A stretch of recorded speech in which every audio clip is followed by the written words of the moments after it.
आज मैं आपको सोमवती अमावस्या की पौराणिक एवं प्रचलित कथा सुनाने जा रहा हूँ।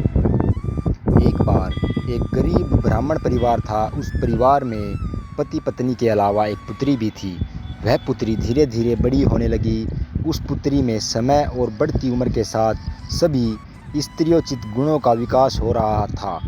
वह लड़की सुंदर, संस्कारवान एवं गुणवान थी, किंतु गरीब होने के कारण उसका विवाह नहीं हो पा रहा था।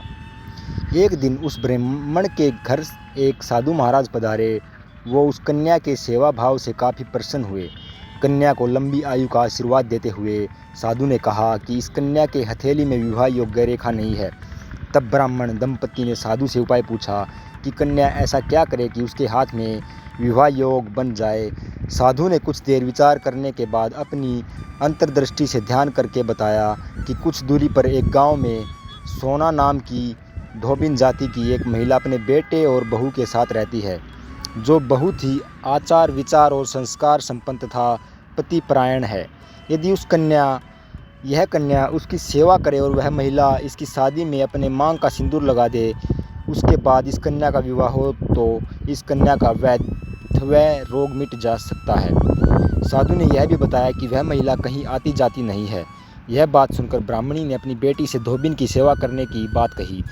अगले दिन कन्या प्रातःकाल ही उठकर सोना धोबिन के घर जाकर साफ सफाई और अन्य सारे काम करके अपने घर वापस आ जाती। एक दिन सोना धोबिन अपनी बहू से पूछती है कि तुम तो सुबह ही उठकर सारे काम कर लेती हो और पता भी नहीं चलता।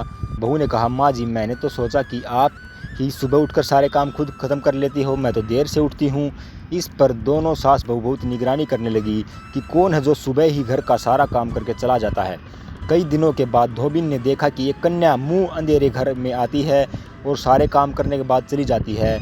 जब वह जाने लगी तो सोना धोबिन उसके पैरों में गिर पड़ी। पूछने लगी कि आप कौन हैं और इस तरह छुपकर मेरे घर की चाकरी क्यों करती हैं। तब कन्या ने साधु द्वारा कही गई सारी बात बताई। सोना धोबिन पतिपरायण थी, उसमें तेज था, वह तैयार हो गई। सोना धोबिन के पति थोड़ा अस्वस्थ थे। उसने अपनी बहू से अपने लौट आने तक घर पर ही रहने को कहा।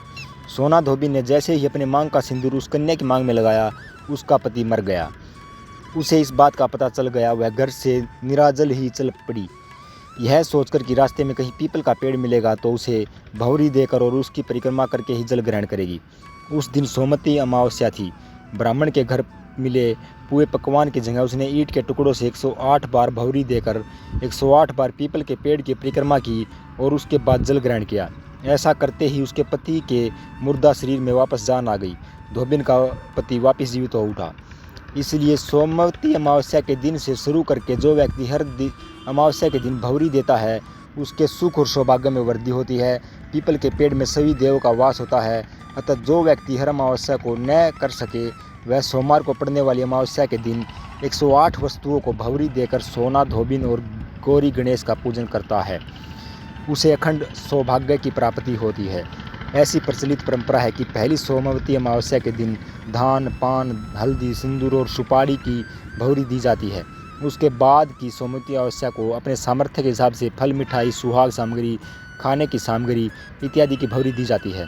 और फिर भौरी पर चढ़ाया गया सामान किसी सुपात्र ब्राह्मण, ननंद या भांजे को दिया जा सकता है।